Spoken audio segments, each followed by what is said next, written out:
Hi and welcome to PySpark. In this video, we are going to cover a very important yet simple implementation of PySpark, which is word count.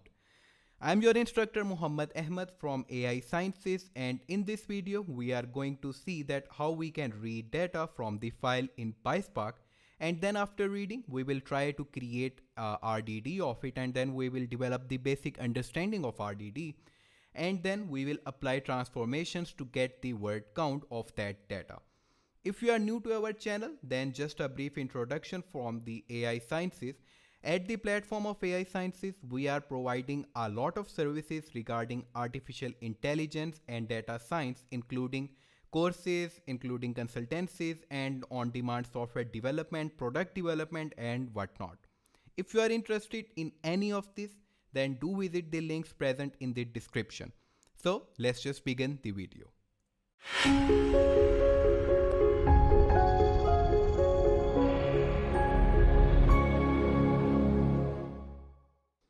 For the development, we are using the Databricks environment, and if you are not familiar with that, then I would recommend you to go for the previous video. The link is in the description where all the installations and setup are available. So we will be using Databricks environment for writing the word count code, and the file that we will be using is this words.txt. Here there are just some sample or random words. You can actually create this file on your own. You just need to put some random words inside the file and make sure the words are repeating. Now what we will do, we will read this file inside the PySpark, and then we will perform the transformations on it in such a way that we get the count of each word. And as a final output, we are expecting that if the apple is available over here, if I may just go for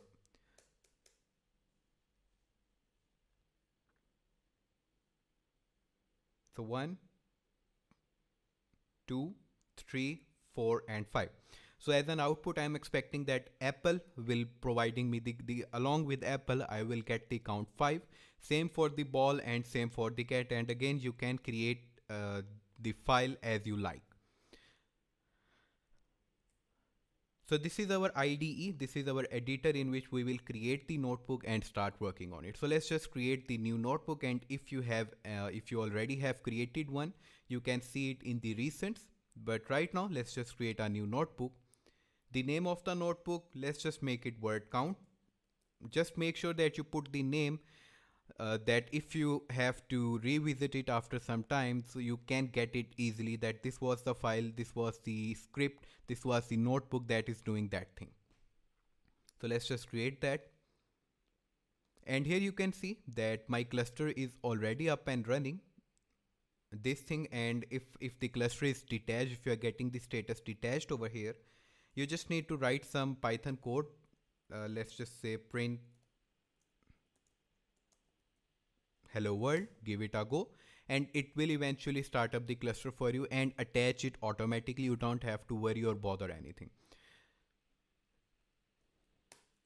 Now the first thing that we have to do is to just take this file from here, from our local repository, from our local machine to the Databricks environment, and then we will try reading it. For that, go for the data, go for control and hit create table so that it will open it in the next tab.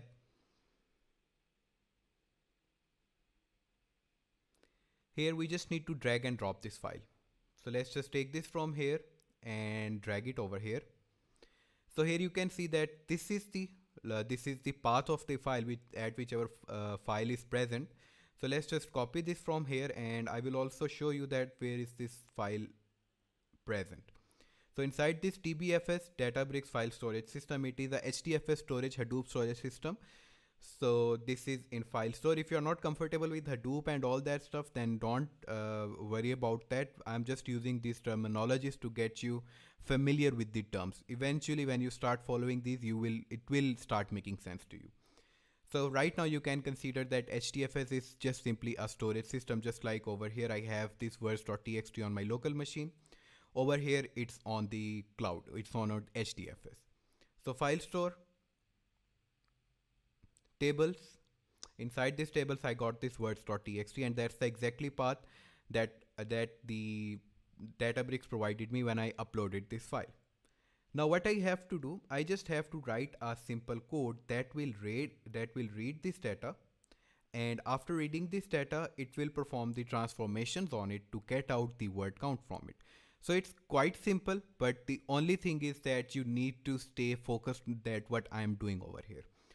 So the first thing is we need to import something. So from PySpark we are importing Spark configuration and Spark context. You can actually give double tap in Databricks environment, so it will provide you with suggestions and auto completions. So we imported the PySpark and we imported the Spark configuration and the Spark context. Next thing we have to do is we have to create the Spark configuration. So using this Spark conf, we will create a Spark configuration, and then using that Spark configuration, we will create a Spark context. Right now, if you are getting confused with all this stuff, then don't worry, just go with the flow and eventually this thing will start making sense to you. The only thing that I want you to take from this lecture is not understanding the imports and all that stuff. I just want you to grab the idea that how you can read the data and how you can perform transformations on it to get the word count. So we are importing from PySpark, Spark configuration, Spark context, and then we need to create the configurations. So for that, we will use this Spark configuration. We will set the app name. So app name is just for the Spark to identify this instance, that this particular instance is using this configuration. So let's just make it word count. You can name it anything, doesn't really matter. So after creating Spark configuration, we have to create this Spark context. So for that, we will be using Spark context. Then we will go for get or create. Now the main thing over here is this get or create statement. Here we have to provide the configurations as well. Now what get or create is doing, that the Spark context is basically the entry point in any Spark program. So whenever you write a Spark program, there must be a Spark context if you want to create the RDDs or you want to read the data from the file. So there must be a starting point to that. This starting point in Spark is considered as Spark context, and we are just using this Spark context. We are creating this Spark context and then we are asking it to get it or create it. So what it will do, that if I may run this code, it will create a Spark context for me and then I can use it further. But after some time, if I again hit it, let's say for 5 minutes, after 5 minutes or 10 minutes, it will not actually create again a new Spark context. It will get the previous one and provide me that, and in that way it will just speed up all process. So if we just give it a go, this is all the basic thing that we need to do for creating the Spark context, and then now we are good to go for working with our file. So here I copied this from, this is the file that we want. So let's just copy this path from here and paste it over here. So this is our file path. So let's just make it variable file path and save it inside a string. So as I just said, that using this Spark context, we will read data from this file. So we will use sc Spark context and then we will go for text file. Inside this text file, we need to provide the file path. Then it will provide us with the RDD. Now what this thing is doing, this complete thing is now reading data from this file, and then it is applying the beauty of Spark that it will not actually process the data in sequence. It will distribute the data among multiple partitions, and then it will apply the logic that whatever logic we will provide over here, it will distribute the data in all multiple partitions, and then it will individually apply that logic on each partition, and thus it will speed up the process. So instead of applying a logic on each word inside the file, it will take, let's say, 3 words from a file, create a partition, 3 words from file, create a partition, then the remaining words and create another partition, the third partition. Now the logic that I apply, it will apply that logic on all partitions in parallel, and that's how Spark actually speeds up the process. So here we are creating we are just reading the file and then we are getting it as an RDD. So all these partitions combinedly are termed as RDD. So I don't really want you to just stuff yourself with all this information and overwhelm yourself. Right now, I just want you to take that idea that the Spark works in parallel, that whenever you perform any transformation or any code on it, the Spark simply distribute the data in multiple partitions, and then in parallel apply those transformations, apply the code on the data present inside these transformations, present inside these partitions, and then it will provide you with the final output. This is the one point I want you to take it from here. The second point is this RDD. That RDD, you can say that the connectivity of all those partitions is termed as RDD, that all these partitions combine together to create a single RDD. So it's just like this file is being trimmed into multiple partitions, and all those partitions will combinedly be called as RDD. That's it. So now if we just go for rdd.show to get that what we are getting, or let's say just go for collect. What the collect will do, it will read data from this file and print out the data over here. So we are getting the same data just like that if we check over here.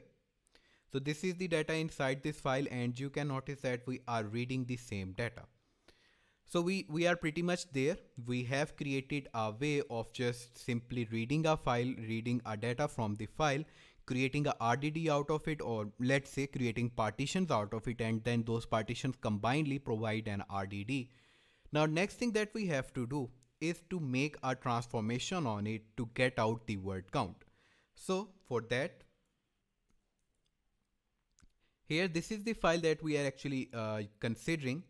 Now let's just assume that we just mark it as 1. We take this word and just stuff 1 with it, right? We do with all these words, and what it will do, it will simply, what we have to do is we just simply have to write a transformation that will take this word from here and just put comma 1 with it. The reason why we are doing it is just to get the word count, because working in Spark is not like working in any trivial framework on in any trivial methodology.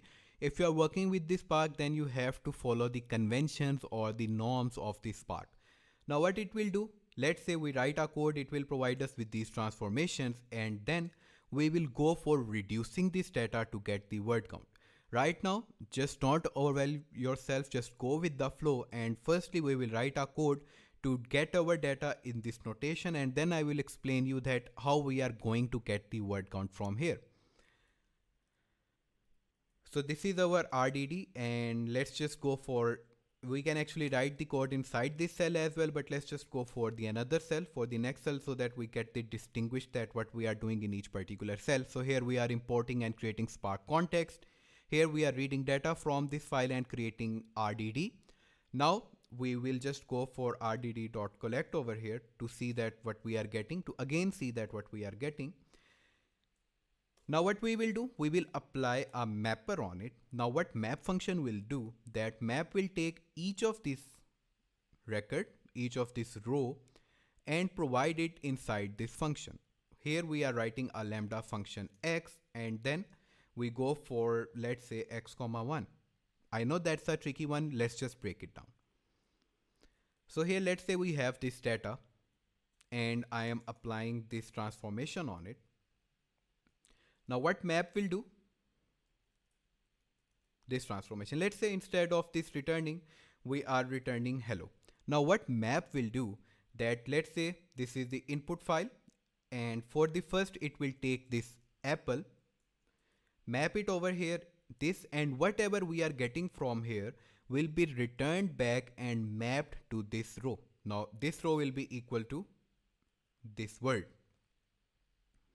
Same for all of these. Next iteration, it will take this ball, put it over here, and then it will return, it will get hello, and this will be replaced by hello.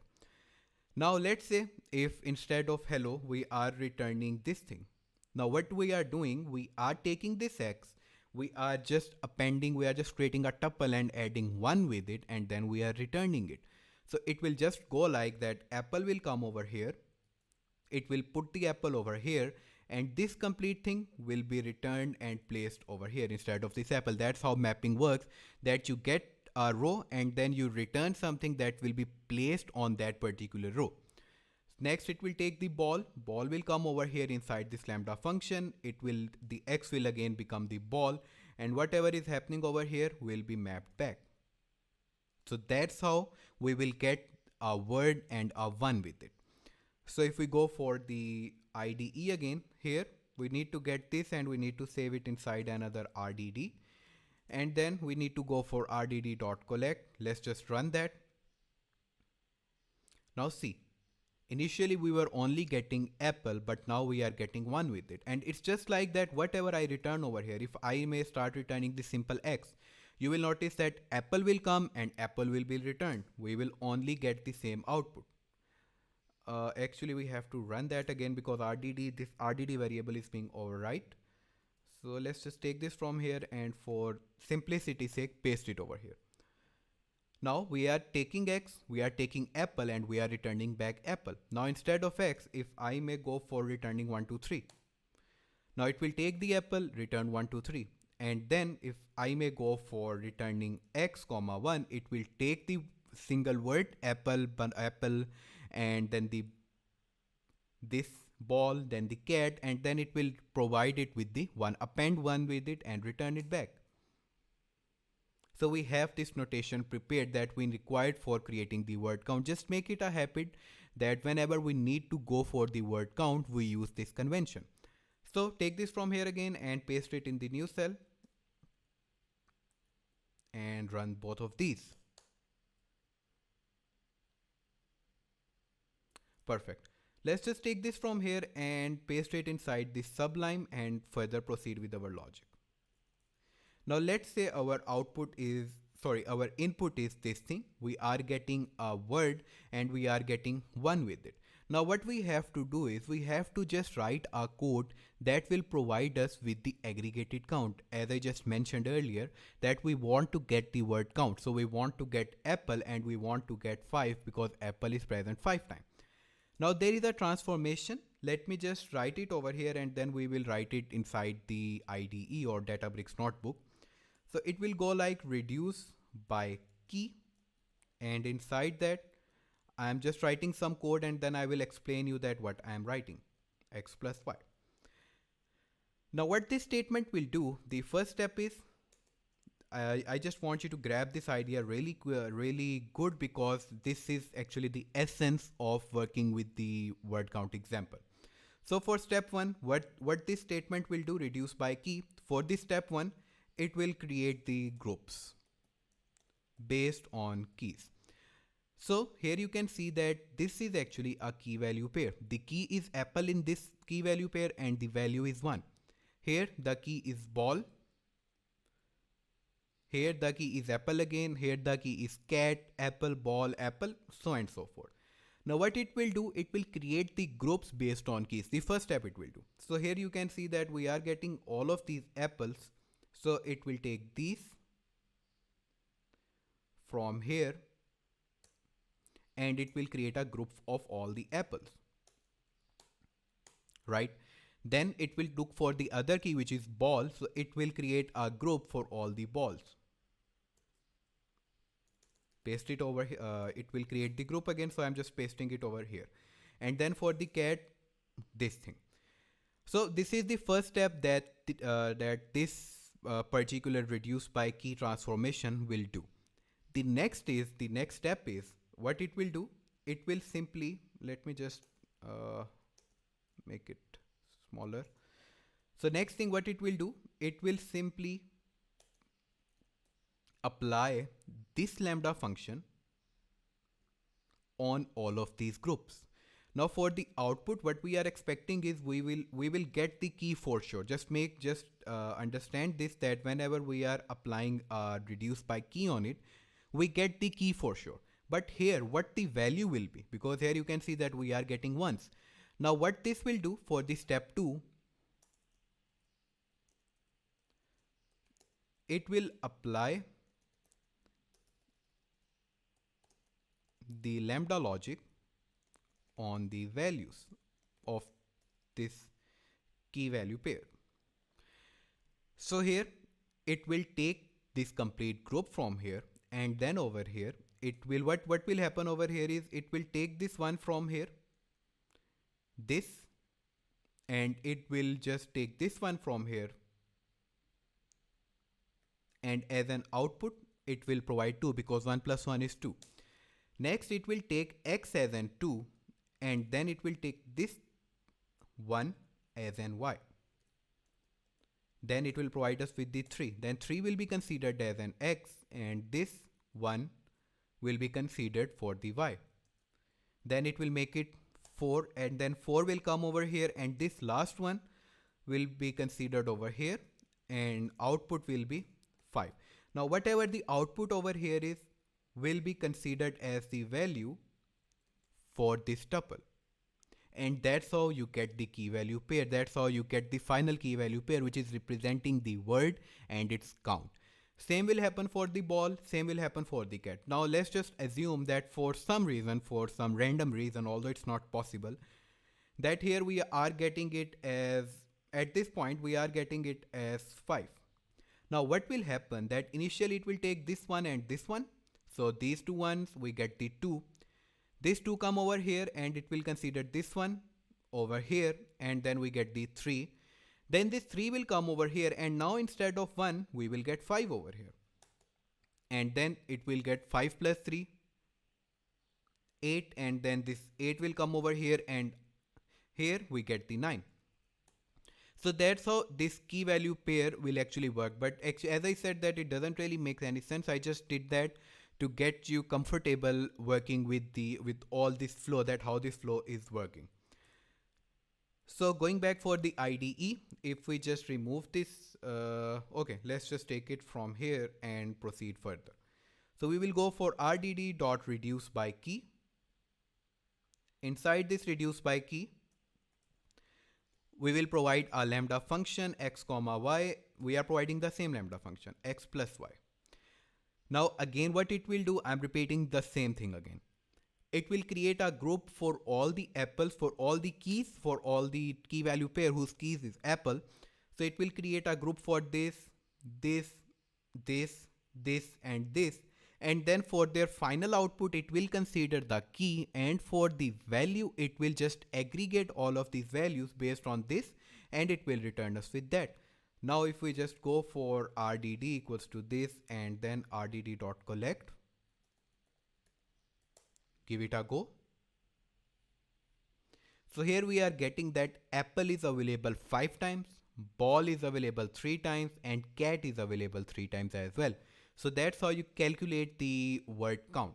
Now if I may just replace it with multiply, then what will happen, that it will take over here multiply, and 1 multiplied by 1 is 1.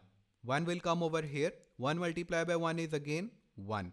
Then 1 will come over here, and 1 multiplied by 1 is 1, and then 1 as well. Now if I run that, you will get that apple and 1. We have to run this again because it is storing the data from the previous one, and we are actually overwriting that variable at this point again, so we are getting the same data. So now if we run that, we are getting apple 1, ball 1, and cat 1. So that's how the aggregation works. And if we replace it with plus, and again let's just take it from here and combine all of this now, because we have the idea that what's happening over here. Run that, we are getting the word count. So that's how you actually calculate the word count inside the Spark. So I hope that you get the idea, but still if you are confused at any point or you are not getting anything, please feel free to let us know, and we will try to get back to you on that as soon as possible. Just mention your queries inside the comment section, and also please do subscribe to our channel AI Sciences, and do hit the bell icon so that you get the notifications of our new videos. So this is pretty much it from this video. I will see you in the next video.